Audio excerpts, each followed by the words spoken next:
Avast ye landlubbers, and welcome to Cinematic Excrement!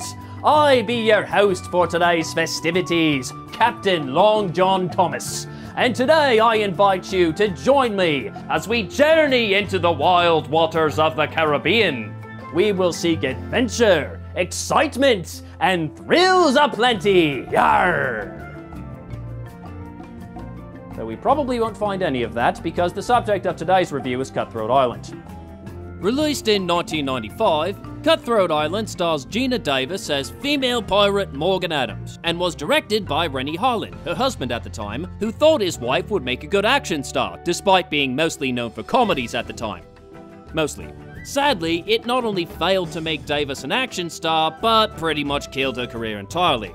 Cutthroat Island is well known for being one of the biggest box office bombs of all time. With a budget of about $100 million, it made just $10 million during its theatrical run. It was the last movie produced by Carolco Pictures, who in years prior released several very successful films, including First Blood, Terminator 2, and Total Recall. But they lost money in their later years due to a string of flops, including Wagons East and Showgirls, and filed for Chapter 11 bankruptcy in November of 1995. Cutthroat Island's failure the following month pretty much sealed their demise. And why is this film so greatly reviled? Why was it such a massive failure? Well, I suspect most people stormed out of the theater after the opening scene and demanded refunds. The scene in question introduces us to our hero, Morgan Adams. She is the daughter of pirate captain Black Harry Adams, though I couldn't tell you why he's called that, and she has a monkey. And who doesn't love monkeys? She has apparently just finished making love to whoever this gentleman is. Lucky bastard. I would swab that woman's deck any day. Unfortunately for Miss Adams, the man has figured out she is a pirate and intends to turn her over to the authorities. Fortunately, she suspected this and swiped his ammunition. See, I took your balls. And with that one line, the audience knew they were in for a long 2 hours. Morgan joins up with her companions, who inform her that her father has been captured by her uncle Dog Brown, played by Frank Langella. And yes, his name is spelled D-A-W-G, Dog. As in, yo dog, I heard you like pirates? Your father sent for you 2 days ago. I know, I was coming. He did not know this. He went looking for you. Jesus Christ, that's the line read you went with? He did not know this. He went looking for you. I am acting! Morgan grabs herself a boat and rows her way towards Dog's ship, known as the Reaper. Once the sun sets... Oh, wait, I guess the sun hasn't set yet. Or maybe it has? Bloody hell, what sorcery is this? And why is the water so calm when Morgan reaches the ship? I mean, I know why, they filmed this on a set, but couldn't they have at least tried to make it look like they were at sea? How difficult would it have been to put a couple of crewmen on the edge of the water and get them to do this for a few minutes? Dog has apparently acquired part of a treasure map from his brother Richard, who we never see in this movie, and he's under the impression that Harry has another part of the map. I hit it. Progress. Where? Up here. And with that, Harry decides he'd rather be lost to Davy Jones' locker than give up the map, but Morgan rescues him from drowning. Unfortunately, he takes a bullet from one of Dog's men and is halfway to death by the time she drags him to shore. With his dying breath, Harry commands his daughter to take over command of his ship, the Morning Star, and gives her a rather strange last request. Shave my head. We'll get back to them later, but first, let's take a look at civilized society in 17th century Jamaica, which appears to consist of a bunch of pompous gits in wigs and tight pants, and enough makeup to paint the walls. Bugger the lot of them. This is where we meet our male lead, William Shaw, played by Matthew Modine, as well as our other main villain, Governor Ainsley, and his incompetent sidekick, Lieutenant Trotter, played respectively by Patrick Malahide and Angus Wright. That's a rather fancy cane you have there, Governor. What price did you pay for it? Gold or iron? Yes, that is the same man who played Balin Greyjoy in Game of Thrones. Quite the transformation. Mr. Shaw claims to be a doctor, but is in fact a thief who has spent most of the evening charming the ladies out of their valuables. His plot is uncovered before he can make his escape, however, and Ainsley decrees he will be auctioned off as a slave. Meanwhile, on the Morning Star... Oh dear. The movie has barely begun and Geena Davis already has to resort to drinking heavily just to get through it. And I shall do likewise. On second thought, this probably won't be enough. This is more like it. Morgan is having a drink with John Reed, played by Maury Chaykin, who is not a pirate but an author traveling with Harry Adams' crew to get material for his new book. And somehow both he and Morgan speak with American accents, despite the movie taking place a century before the United States officially existed. And for the record, this ain't one of those movies where the good guys sound American and the bad guys sound foreign. There be English accents and American accents on both sides. John tells Morgan she should abandon the Morning Star, as there's no way she can ever hope to command a crew of pirates. Besides, these men aren't going to take orders from you. They will. Watch. You there. Stand to. Hoist my pennant. Bring it here. Oh, mutiny, will you? So far, that monkey is the best actor in the movie. Mr. Glasspool, played by Stan Shaw, walks in on their drunken antics and looks none too pleased. I was hoping to find you sober. You are really struggling with that accent, aren't you? Mr. Glasspool drags Morgan's drunk arse up to the deck, where she seemingly sobers up in an instant. Good thing too, as the men are arguing over what should be done now that Black Harry has died. One man, Mr. Scully, who also has an American accent, believes he should be captain, but Morgan announces it was her father's dying wish for her to lead the crew, and she produces her father's scalp, which apparently has a map tattooed on it. When he said he hid the map in his head, he wasn't joking, and Morgan doesn't seem to be the least bit disgusted by handling it. Clearly that woman is made of sterner stuff, or Geena just isn't doing a very good job acting in this scene. You decide. Morgan announces her father's scalp is one of 3 parts of a map to her grandfather's treasure, buried on the legendary Cutthroat Island. Her uncle Mordecai has another piece, and unfortunately, Dog has the 3rd. Oh, well, it's practically in our pocket. We'll fight him for it. We'll join with Mordecai. 2 ships against 1. You should like them odds?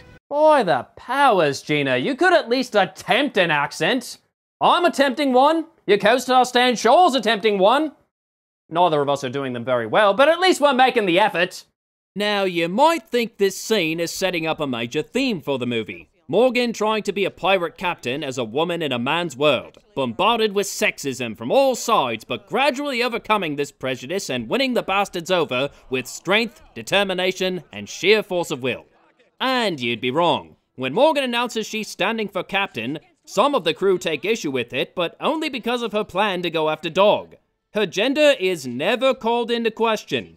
What manner of bollocks is this? There have been a few well-known female pirates throughout history, to be sure, and Bonnie and Grace O'Malley spring to mind, but they were the exception, not the norm. Most sailors at that time believed it was bad luck to have a woman on board, and a woman trying to take over as captain would almost certainly have been met with some dissension. But in this film, it's just glossed over. Opportunity successfully missed. In any case, the crew agree to join Morgan in her search for Cutthroat Island. But since the instructions on Black Harry's scalp are written in Latin, they must find someone who can translate. And sure enough, they find Mr. William Shaw just as he's about to be auctioned off. And he is apparently the only person in the entire fucking Caribbean who is fluent in Latin. And to that, this pirate says, Stercus Torinum. I'll save you the trouble, it means bullshit. Morgan purchases William without too much trouble, but the local authorities soon discover her identity and she must make a hasty retreat. This leads to the first of many moments where this movie shows no respect for the laws of physics. It's time to try defying gravity. And of course they survive that fall completely unscathed and commandeer themselves a carriage. Then we get what starts off as a pretty good chase sequence, but it quickly becomes utterly preposterous. A low ceiling forces Morgan to leave the carriage for a moment, and she has to push her way through the second story of this building while William continues to speed his way through the street. And despite being slowed down several times, Morgan is somehow able to catch up to him on the other end. The Jamaican authorities respond to this silliness by firing cannons at her. Crowded street, lots of buildings and innocent bystanders, and they're firing bloody cannons. Overkill much? You certainly left your mark on this town! While William gets to work translating the map, Governor Ainsley runs into John Reed and lets him know that he pays very well for information leading to the capture of pirates, including Morgan Adams. Hint, hint. Gee, I wonder if this will come into play later. That night, Morgan and company arrive at Spitalfield Harbour and track down her Uncle Mordecai in a tavern. He's willing to join Morgan on her quest for the treasure, but before they can get underway, Dog shows up and a bar fight breaks out. Because you can't have a pirate movie without a bar fight. I mean, that'd just be silly. By the way, here's some pointless trivia for you. Mordecai is played by George Marcel, but he was originally supposed to be played by Oliver Reed. However, Reed was fired after getting into a real bar fight and mooning Gina Davis. What a git. During the movie's bar fight, Mordecai is mortally wounded and, with his dying breath, crawls over toward a broken barrel of eels. William runs over to him and discovers Mordecai is holding a piece of the barrel, which contains his part of the map. William pries it out of his cold, dead hands and runs off. Morgan runs after him, but not before taking a bullet from Dog. Though it doesn't seem to affect him much. I believe you have something on mind, Mr. Shaw. Ma'am, I don't know what you're talking about. Why are we talking at normal speed while running in slow motion? Ma'am, I don't know what you're talking about. Morgan returns to the Morning Star and heads out to sea, and Dog follows closely behind on the Reaper. During the journey, Morgan finally collapses from her wound, took her long enough, and Shaw, being a doctor, or at least claiming to be, volunteers to remove the bullet. Ow! Clumsy swab. Sorry. I was supposed to torture you. Ow! Sorry. You know, I could... Beg your pardon. I could have sworn that woman was shot. But the way she's acting, you'd think someone was poking her with a pin. Ow! Come to think of it, most of Davis's scenes in this movie would suggest she's suffering from a terminal case of don't-give-a-shit-itis. There is actually a reason for that. See, Matthew Modine was not originally going to play William Shaw. That part was supposed to be played by Michael Douglas, who agreed to do the film as long as he had as much screen time as Davis. When it appeared that wasn't going to happen, he backed out. Davis wanted to leave the project with Douglas, but she was contractually obligated to stick around. And those are the best two words to describe her performance in this movie. Contractually obligated. After Douglas left, Modine ended up getting the part, though he was not their first choice. He wasn't even their second. He was... well, let's just say there were more than a couple. They offered it to Tom Cruise, Keanu Reeves, Ralph Fiennes, Liam Neeson, Jeff Bridges, Michael Keaton, and even Charlie fucking Sheen of all people, before Modine finally agreed to do the job. And while he's not a bad actor, he wasn't very marketable. Getting back to the story, William patches Morgan up and she asks him to give up Mordecai's portion of the map. William asks for a kiss in exchange, and just like that, we have established our romance. These two had no romantic tension at all before this scene, so this comes right the fuck out of nowhere. Considering one of the characters in this movie is a best-selling author, you'd think it'd have better writing. After the kiss, Morgan again asks for the map, but William insists he doesn't have it. Mr. Bowen, see that Mr. Shaw gets a change of clothes. He's beginning to stink. Hi, Captain. Clearly that monkey agrees. And he's still the best actor in the movie. That night a storm kicks up, and as the crew are busy tying everything down, William pulls out Mordecai's piece of the map. Combining it with Harry's piece, he discovers both have hidden sets of numbers which form the coordinates of Cutthroat Island. But they don't appear to point to anything except open water. Morgan suddenly appears behind him, pistol in hand, and confirms his coordinates are correct as Cutthroat Island has never been charted. William then comes clean about having the map, as well as not being a real doctor. Though he did stay at a Holiday Inn last night. The thing is, I was born poor. My only choice was to become a thief and a liar. Really? That was your only choice? So all poor people are thieves and liars then? Piss off. Then since you lie so easily, and since you are so shallow, I shall lie you in a shallow grave. Success, Mr. Blair. My slave has found Cutthroat Island. Mark it on the chart.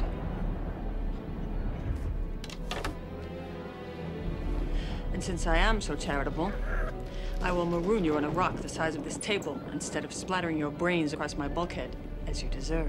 Wait. I'm confused, and I don't think it's because of the drink. Are you going to maroon him or kill him? Because you can't really do both. Well, alright, I suppose you could, but it wouldn't really mean anything. They tie William up in the cargo hold as the storm continues to rock the ship. Meanwhile, John writes a letter and sends it away on a carrier pigeon, which they apparently had somewhere on the ship, even though we never saw it. So I guess he decided to sell Morgan out to Governor Ainsley after all. What a shock. Eventually, most of the men get sick of this storm, deciding the treasure is not worth drowning, and Scully leads a mutiny. Morgan and the few men still loyal to her are dumped in a longboat and cast off the ship. William manages to get free of his bonds, and for some reason decides he wants to join Morgan, the woman who had him tied up in the first place and wanted to maroon and or kill him. Well, the thing is, he was born stupid, so his only choice was to become a fool and a moron. Somehow the longboat comes to a complete standstill on stormy waters. Either that or this just isn't shot very well, and Morgan and her men are thrown into the sea. Somehow most of them survive the night, and when they wake up, they've reached Cutthroat Island. And now that they're so close to the treasure, you'd think the movie would nearly be over. But this is just the halfway point. I knew this was the right idea. They're still missing part of the map, so they don't know exactly where the treasure is. But as luck would have it, the Reaper has just arrived offshore, along with the Morning Star. Apparently, Mr. Scully made a deal with Dog. Morgan decides to wait for the opportune moment to take the map, and that night, while Dog sleeps, we see someone swipe it. Dog wakes up a second later and does his best Captain Kirk impression. Dog orders his crew to search for Morgan, but it turns out she didn't actually steal the map. It was William, who is somehow still alive and well. Yep, he swam all the way to the island in the middle of a raging storm. Sure he did. Believe it or not, that's not the most ridiculous thing that happens in the movie. That's yet to come. William manages to avoid capture until morning, but gets stuck in some quicksand. After an argument with Morgan that goes on for far too long, he gives up the map and they fish him out. With a stick. Even though Painty Face over here clearly has a rope. They have a rope, and they fish him out with a stick. This lot must have drunk more than I have. That's saying something. Now that they have the complete map, they set out in search of the treasure with William, who I guess is on their side again. Sure, why not? The trail soon leads them to what appears to be a dead end, but they quickly realize the rest of the trail is underneath them. So Morgan and William scale the cliff and find a cave, and at long last they found the bloomin' treasure. I don't know how they plan to get it off the island without a ship, but they found it. Yay! While William starts hauling it back to the entrance, Morgan climbs up to report back to the crew. Unfortunately, instead of her crew, she finds Dog's crew. William finds them a minute later as he's climbing up with a treasure and threatens to cut the rope if they don't release Morgan. Dog agrees to his terms. Somehow William catches her without tearing her arm out of the socket, and Dog's men begin hauling them and the treasure up. Since they'd have no desire to be captured, it looks like they're gonna have to jump.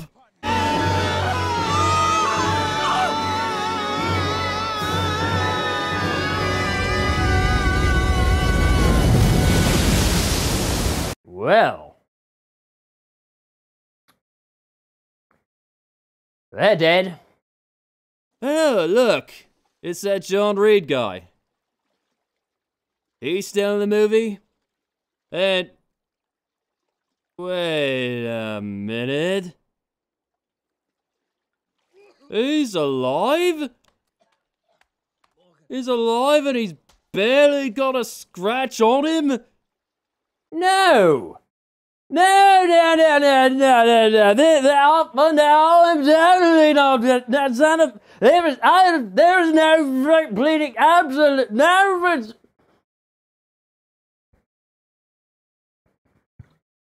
There is no fucking way that arsehole is still alive. Absolutely not. He fell off that cliff. He's dead. He's dead. You hear me? He is fucking dead. Oh.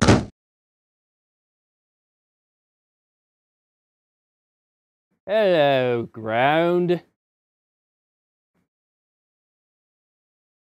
I'm gonna throw up on you. I apologize for the inconvenience. Reed tells Shaw that he's found a safe place to hide from Dog and starts to lead him there, but of course, It's a trap! instead of bringing him to safety, he leads him right into a tea party. Dog has formed an alliance with Governor Ainsley, and the pansies are having a bloomin' tea party. Are you seeing this too? Or is it just the rum? Yes, it's actually happening. Okay, but why? What does the governor need with the fucking dog? Why is he forming an alliance with pirates? He has nothing to gain from that. I mean, even if he wants a share of the treasure, just you've got the entire fucking Royal Navy, man. Just blow the bastards out of the water and take what you want. This makes no bloody sense. Meanwhile, oh bloody hell, Morgan's alive too? That's bullshit. That's what was it in Latin? Staircase terminal, something like that. I don't know. But no, just go back to that scene where they fell. Okay, look at this. Look, they're falling right into a rock, a huge fucking rock, but a wave kicks up and that somehow saves them? And all they have to show for this is a few minor cuts and bruises? No. That's not possible. They're dead. They're as dead as me peg leg.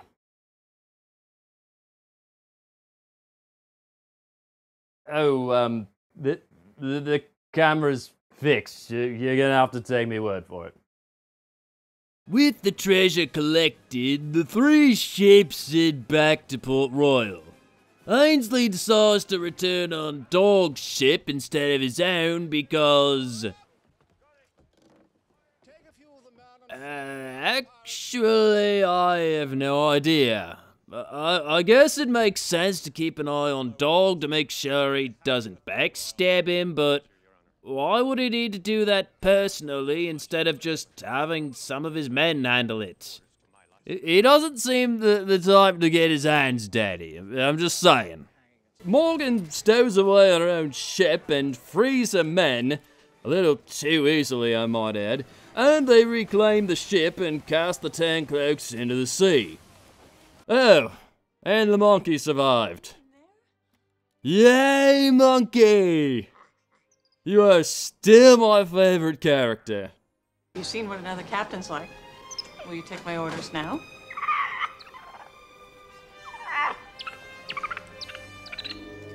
The monkey saluted. The monkey saluted Captain Morgan. Oh, that's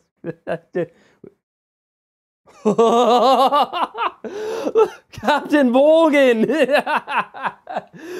get it, Captain Morgan. Captain Morgan.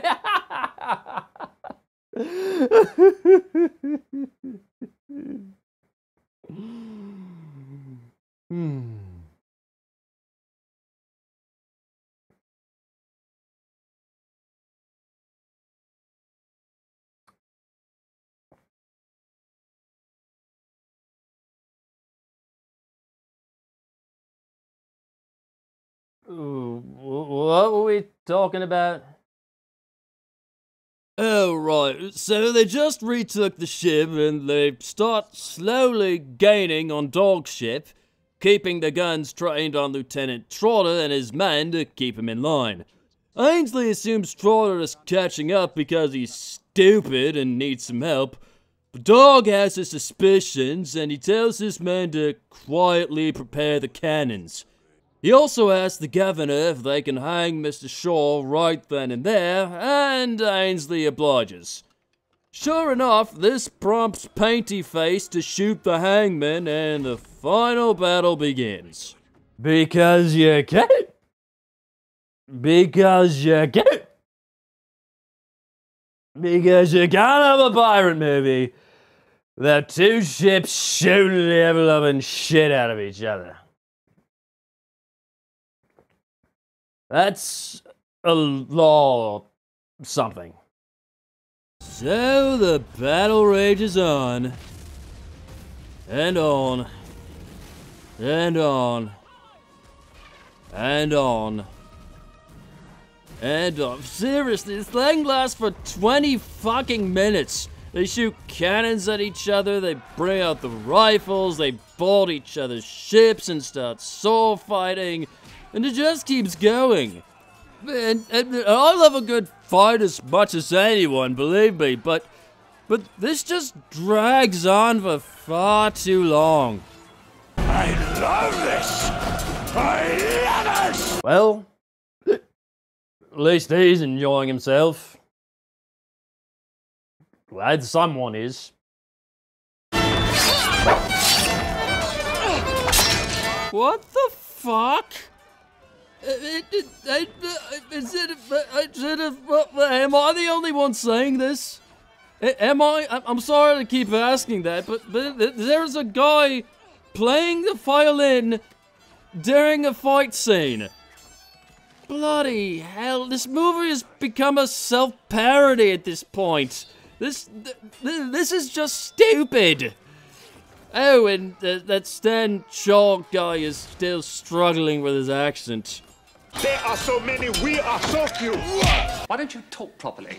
During the chaos, both John Reed and Governor Ainsley are killed rather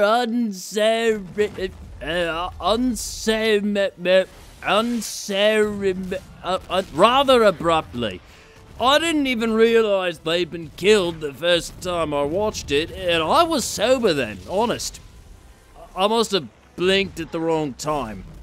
So, William goes down to the cargo hold to get him some of the treasure. Morgan fights her way to Dog's ship and starts lighting shit up. The explosion causes William to get pinned under the treasure. And as the battle rages on the surface, Trotter switches sides and joins the crew of the Morning Star. I don't know why, he just does. Fuck it, I don't care, we're almost done. Eventually, Dog catches up with Morgan and they fight their way up to the top of the ship. And sure enough, Morgan has another one of those gravity-defying falls that should have killed her, but she survives with only minor injuries because reasons.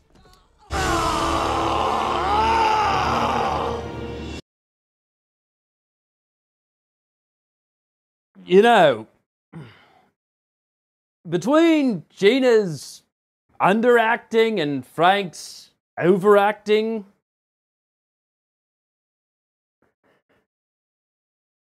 it kind of balances out.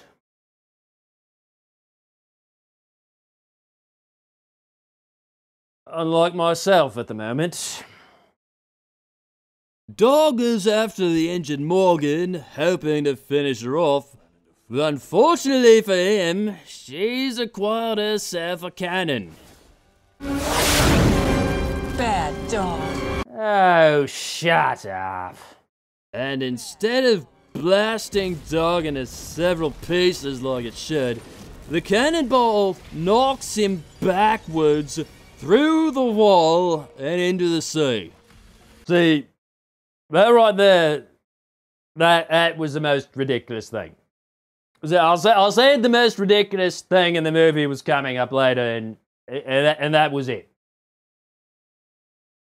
So there.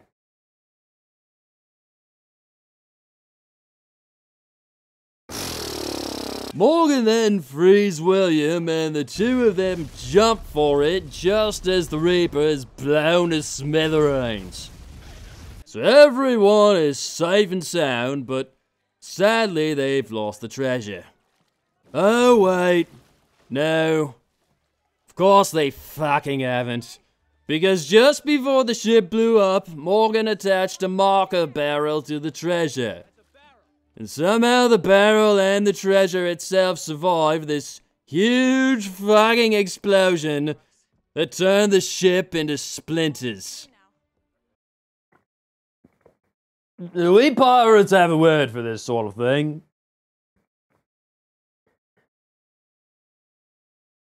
And that word is horse shit. And with that, the treasure is collected and divided among the crew. And they all set sail for their next adventure in Madagascar. But that tale will never be told because, as I said earlier, this movie was a huge flop. Now that it's over, you know what I just realized? Again, maybe it's the rum, but this movie doesn't actually have a hero. Oh, sure. The movie wants us to think Morgan is the hero, but she's not a hero, she's a bloody pirate. All she's after is stolen treasure, that's her goal. When it comes down to it, she's nothing more than a greedy thief. And I can respect that, I can, but she's not a fucking hero, that's all I'm saying. And Dog certainly isn't the hero, because he's even worse. He's willing to murder his own family to get what he wants. William Shaw is, by his own admission, a thief and a liar, so that rules him out. And the author John Reed betrayed Morgan's trust, so he's certainly no hero. Governor Ainsley is at least on the side of the law, at first, but greed soon overtakes him as well. And also, he's just generally an arsehole. And everyone else in the movie is working for Dog, Morgan, or Ainsley, so who does that leave? Just this movie gives me no one to root for. Except maybe the monkey. And as for the story, it's pretty weak. It's about pirates going after buried treasure. And really, that's it. There's no reason for them going after the treasure apart from they're pirates and that's what they do. Nothing changes when they find the treasure, they just move on to the next adventure. There's just no substance to it, you know? I've already mentioned how terrible the acting was. I mean, Gina Davis, I will say that she at least looks like she could pass for a female action hero, alright? But that she gave no fucks in her performance. No fucks at all. Sometimes I honestly couldn't tell if Stan Shaw was struggling with his role or just didn't care. Matthew Modine at least appeared to be trying, but didn't amount to much more than a discount Cary Elwes. And Frank Langella was way over the top, and the same goes for Patrick Malahide, but at least they appeared to be having fun. So good for them. So does this film have any redeeming qualities? Well, maybe. John Debney's score was actually very nice, and even the movie's biggest critics will admit to that. It's very fitting for an epic pirate adventure, and far better than this movie deserves. And that monkey was bloody fantastic. I don't care what anybody says. I love that monkey. But really, that's about it. In the end, I suppose it's not absolutely terrible. I mean, I've seen worse, but it's not worth going out of your way to say. So is that it? Am I done? Can I go now? What? Oh, right, I still have to give a hint about the next episode. Okay, next time on Cinematic Excrement. Something about a Greek hero. Or was he Roman? Oh, who gives a Flying Dutchman? Until then, I be Captain Long John Thomas. If you'll excuse me, I have some unfinished business with the ground.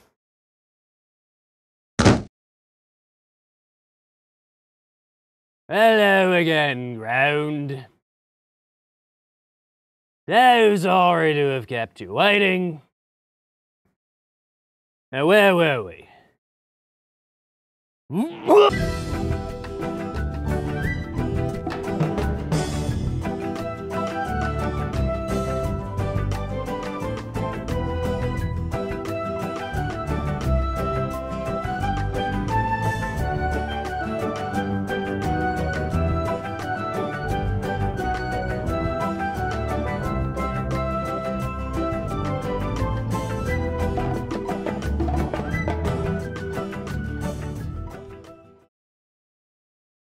Why is the rum always gone?